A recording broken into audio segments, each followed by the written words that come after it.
ਉਹ ਮੈਨੂੰ ਹਾਸਲ ਹੋਏ ਤੇ ਉਹਨਾਂ ਦੇ ਨਾਲ ਕੀ ਹੋਇਆ? ਆਨੰਦ ਭਇਆ ਪੇਖਤ ਹੀ ਨਾਨਕ ਪ੍ਰਤਾਪ ਪੁਰਖ ਨਿਰਬਾਣੀ। ਉਹ ਨਿਸ਼ਕਾਮ ਨਿਰਵਾਣ ਪਰਮਾਤਮਾ ਜਿਹੜਾ ਸਰਬ ਵਿਆਪਕ ਹੈ, ਉਹਦੀ ਵਡਿਆਈ ਜਿਹੜੀ ਹੈ ਉਹ ਮੈਨੂੰ ਤੇਰੀ ਬਾਣੀ ਤੋਂ, ਤੇਰੀ ਸੰਗਤ ਦੇ ਵਿੱਚੋਂ ਮੈਨੂੰ ਪਤਾ ਲੱਗਿਆ ਹੈ। ਆਓ ਉਹ ਬਾਣੀ ਜਿਸ ਦੇ ਲੜ ਸਾਹਿਬੇ ਕਮਾਲ ਗੁਰੂ ਗੋਬਿੰਦ ਸਿੰਘ ਜੀ ਮਹਾਰਾਜ ਸਾਨੂੰ ਲਾ ਕੇ ਗਏ ਹਨ, ਉਹ ਸ਼ਬਦ ਗੁਰੂ ਅੱਜ ਦੇ ਦਿਨ ਸਾਹਿਬ ਸ੍ਰੀ ਗੁਰੂ ਗੋਬਿੰਦ ਸਿੰਘ ਜੀ ਮਹਾਰਾਜ, ਜਿਨ੍ਹਾਂ ਨੇ ਨਾਂਦੇੜ ਦੀ ਧਰਤੀ ਦੇ ਉੱਤੇ ਬੰਦਾ ਸਿੰਘ ਬਹਾਦਰ ਨੂੰ ਪੰਜਾਬ ਵੰਨੀ ਭੇਜ ਕੇ ਤੇ ਉੱਥੇ ਸਰਹੰਦ ਦੇ ਵਜ਼ੀਰ ਖਾਂ ਦੇ ਭੇਜੇ ਹੋਏ 2 ਪਠਾਣਾਂ ਦੇ ਵਿੱਚੋਂ ਇੱਕ ਪਠਾਨ ਬਾਹਰ ਖੜਾ ਹੈ, ਇੱਕ ਅੰਦਰ ਚਲਾ ਗਿਆ ਹੈ, ਸਤਿਗੁਰ ਦੇ ਉੱਤੇ ਛੁਰੇ ਦੇ ਨਾਲ ਵਾਰ ਕੀਤਾ ਹੈ। ਸਤਿਗੁਰਾਂ ਦੇ ਘਾਵ ਆਇਆ, ਪਰ ਪਲਟਵਾਂ ਵਾਰ ਜਦੋਂ ਦੂਜਾ ਕਰਨ ਲੱਗਿਆ ਹੈ, ਸਤਿਗੁਰੂ ਨੇ ਉੱਥੇ ਹੀ ਮਿਆਨ ਦੇ ਵਿੱਚੋਂ ਸ੍ਰੀ ਸਾਹਿਬ ਕੱਢ ਕੇ ਉਹਨੂੰ ਉੱਥੇ ਹੀ ਢਹਿ ਢੇਰੀ ਕਰ ਦਿੱਤਾ। ਦੂਜਾ ਜਦੋਂ ਭੱਜਣ ਲੱਗਿਆ ਹੈ ਤੇ ਬਾਹਰ ਖੜੇ ਸਿੰਘਾਂ ਨੇ ਉਹਨੂੰ ਕਾਬੂ ਕਰਕੇ ਉਹਦੇ ਕੋਲੋਂ ਪੁੱਛਿਆ ਤੇ ਉਹਨੇ ਦੱਸਿਆ ਵੀ ਮੈਨੂੰ ਵਜ਼ੀਰ ਖਾਂ ਨੇ ਭੇਜਿਆ ਹੈ। ਦੂਜੇ ਨੂੰ ਬਾਹਰ ਹੀ ਸਿੰਘਾਂ ਨੇ ਢਹਿ ਢੇਰੀ ਕਰ ਦਿੱਤਾ। ਉਸ ਤੋਂ ਉਪਰੰਤ ਸਤਿਗੁਰਾਂ ਦੇ ਜਿਹੜੇ ਇਹ ਜ਼ਖਮ ਹੋਏ ਨੇ, ਉਹਨਾਂ ਨੂੰ ਬਹੁਤ ਸਿਆਣੇ ਹਕੀਮ ਵੈਦਾਂ ਨੇ ਸਿਉਂਤਾ, ਪਰ ਸਤਿਗੁਰੂ ਜਦੋਂ ਉਹਦੇ ਉੱਤੇ ਅੰਗੂਰ ਆ ਗਿਆ, ਭਰ ਗਏ। ਇੱਕ ਦਿਨ ਕਮਾਨ ਦੇ ਵਿੱਚ ਚਿਲਾ ਚਾੜ੍ਹਦੇ ਹੋਏ ਸਤਿਗੁਰਾਂ ਦੇ ਉਹ ਫੱਟ ਜਿਹੜੇ ਸੀ, ਦੁਬਾਰਾ ਜਿਹੜੇ ਸਿਉਂਤੇ ਹੋਏ ਸੀਗੇ, ਉਹ ਇੱਕੋ ਦਮ ਫਟ ਗਏ। ਸਤਿਗੁਰਾਂ ਨੇ ਦੁਬਾਰਾ ਜਦੋਂ ਕੋਸ਼ਿਸ਼ ਕੀਤੀ ਗਈ, ਸਿੰਘਾਂ ਨੂੰ ਮਨਾ ਕਰ ਦਿੱਤਾ ਸਮਾਂ ਨੇੜੇ ਸਮਝ ਕੇ, ਤੇ ਉਸੇ ਵਕਤ ਮੇਰੇ ਸਤਿਗੁਰਾਂ ਨੇ ਸਾਰਿਆਂ ਦੇ ਸੱਦੇ ਪੱਤਰ ਨੂੰ, ਭਾਵ ਸਾਰਿਆਂ ਨੂੰ ਸੱਦਿਆ ਹੈ, ਦੀਵਾਨ ਸਜਾਇਆ ਹੈ, ਤੇ ਗੁਰੂ ਗ੍ਰੰਥ ਸਾਹਿਬ ਸੱਚੇ ਪਾਤਸ਼ਾਹ ਦੀ ਹਜ਼ੂਰੀ ਦੇ ਅੰਦਰ ਸਤਿਗੁਰਾਂ ਨੇ ਉੱਥੇ ਮੱਥਾ ਟੇਕਿਆ ਸ਼ਬਦ ਗੁਰੂ ਨੂੰ। ਭਾਈ ਦਇਆ ਸਿੰਘ ਜੀ ਨਾਲ ਹੋਰ ਜਿੰਨੇ ਵੀ ਸਿੰਘ ਨੇ, ਸਭ ਨੇ ਜਦੋਂ ਸਤਿਗੁਰਾਂ ਨੂੰ ਪੁੱਛਿਆ ਹੈ ਕਿ 10 ਜਾਮਿਆਂ ਤੱਕ ਸਾਡੀ ਤੁਸੀਂ ਅਗਵਾਈ ਕਰਦੇ ਰਹੇ ਹੋ, ਤੇ ਹੁਣ ਸਾਨੂੰ ਕਿਹਦੇ ਪੱਲੇ ਜਾਂ ਕਿਹਦੇ ਲੜ ਲਾ ਕੇ ਚੱਲੇ ਹੋ? ਸਤਿਗੁਰਾਂ ਨੇ ਇਹ ਕਿਹਾ ਸੀ ਉਸ ਵਕਤ। ਸਤਿਗੁਰੂ ਕਹਿਣ ਲੱਗੇ ਕਿ 10 ਜਾਮਿਆਂ ਤੱਕ ਸਰੀਰਕ ਰੂਪ ਦੇ ਵਿੱਚ ਅਸੀਂ 10 ਜਾਮਿਆਂ ਦੇ ਵਿੱਚ ਸਾਰਿਆਂ ਦੀ ਅਗਵਾਈ ਕੀਤੀ। ਹੁਣ ਸ਼ਬਦ ਗੁਰੂ ਧੰਨ ਸ੍ਰੀ ਗੁਰੂ ਗ੍ਰੰਥ ਸਾਹਿਬ ਅੱਜ ਤੋਂ ਬਾਅਦ ਇਹ ਮੇਰੇ ਹੀ ਸਰੂਪ ਨੇ। ਇਹਨਾਂ ਦੇ ਵਿੱਚ ਮੈਂ ਆਪ ਵਰਤਦਾ ਹਾਂ। ਜਿਸ ਵੀ ਸਿੱਖ ਨੇ ਅੱਜ ਤੋਂ ਬਾਅਦ ਮੇਰੇ ਨਾਲ ਗੱਲ ਕਰਨੀ ਹੋਵੇ, ਉਹ ਗੁਰੂ ਗ੍ਰੰਥ ਸਾਹਿਬ ਜੀ ਦਾ ਪਾਠ ਜਦੋਂ ਕਰੂਗਾ ਤੇ ਸਮਝ ਲੈਣਾ ਕਿ ਉਹ ਮੇਰੇ ਨਾਲ ਹੀ ਗੱਲਬਾਤ ਕਰ ਰਿਹਾ ਹੈ।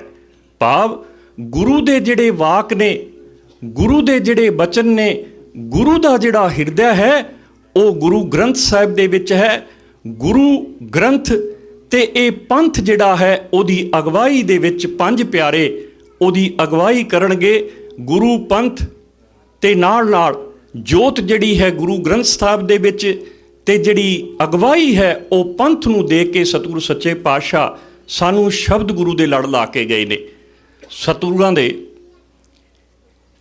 ਐਨੇ ਸੰਸਾਰ ਦੇ ਅੰਦਰ ਜਦੋਂ ਅਸੀਂ ਛੋਟਾ ਜਿਹਾ ਜੀਵਨ ਸੰਖੇਪ ਜਿਹਾ ਵਿਚਾਰ ਕੇ ਫਿਰ ਗੁਰੂ ਗ੍ਰੰਥ ਸਾਹਿਬ ਜੀ ਦੀ ਗੁਰਤਾ ਗੱਦੀ ਜਿਹੜੀ ਹੈ ਉਹਦੇ ਸੰਦਰਭ ਦੇ ਵਿੱਚ ਆਪਾਂ ਗੱਲ ਕਰਾਂਗੇ।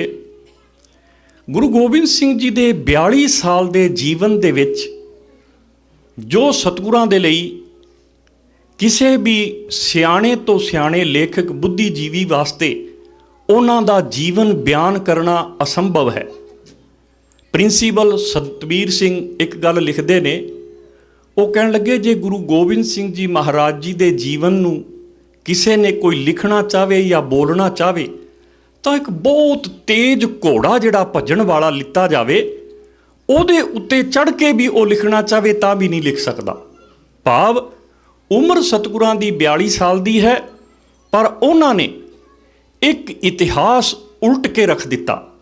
ਭਾਵ ਯੋਧਾ ਜਰਨੈਲ, ਲਿਖਾਰੀ, ਤਲਵਾਰ ਦੇ ਧਣੀ, ਸਰਬੰਸਦਾਨੀ, ਗੁਰਚੇਲਾ, ਕਿਹੜੀ ਐਸੀ ਗੁਰੂ ਪਾਤਸ਼ਾਹ ਜੀ ਦੇ ਵਿੱਚ ਸ਼ਖਸੀਅਤ ਹੈ ਜਿਹੜੀ ਸਤਿਗੁਰਾਂ ਦੇ ਜੀਵਨ ਦੇ ਵਿੱਚੋਂ ਝਲਕਦੀ ਨਹੀਂ।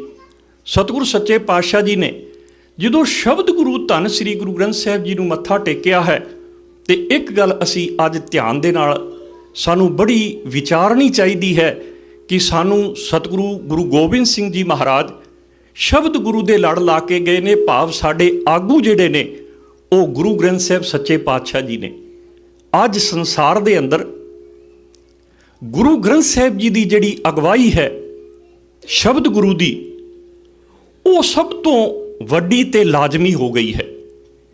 ਕਿਉਂਕਿ ਅੱਜ ਦੇ ਸੰਦਰਭ ਦੇ ਵਿੱਚ ਅਗਰ ਸੰਸਾਰ ਦੇ ਅੰਦਰ ਜਿੰਨੀ ਵੀ ਮਨੁੱਖਤਾ ਹੈ ਉਹਦੀ ਅਗਵਾਈ ਜਿਹੜੀ ਹੈ ਗੁਰੂ ਗ੍ਰੰਥ ਸਾਹਿਬ ਅਗਰ ਆਪ ਅਗਵਾ ਬਣ ਜਾਣ ਤੇ ਸਾਡੇ ਆਗੂ ਬਣ ਕੇ ਸਾਰੀ ਮਨੁੱਖਤਾ ਨੂੰ ਚਲਾਉਣ, ਤੇ ਅੱਜ ਉਹ ਲੋੜ ਹੈ ਗੁਰੂ ਗ੍ਰੰਥ ਸਾਹਿਬ ਜੀ ਦੇ ਪਾਵਨ ਪਵਿੱਤਰ ਬਚਨਾਂ ਦੇ ਰਾਹੀਂ ਕਿ ਗੁਰੂ ਗ੍ਰੰਥ ਸਾਹਿਬ ਸਾਡੇ ਸਾਰੀ ਮਨੁੱਖਤਾ ਦੇ ਆਗੂ ਬਣ ਕੇ ਸ਼ਬਦ ਗੁਰੂ ਕਿਵੇਂ ਗੁਰੂ ਗ੍ਰੰਥ ਸਾਹਿਬ ਸਾਰੀ ਮਨੁੱਖਤਾ ਨੂੰ ਚਲਾਉਂਦੇ ਨੇ।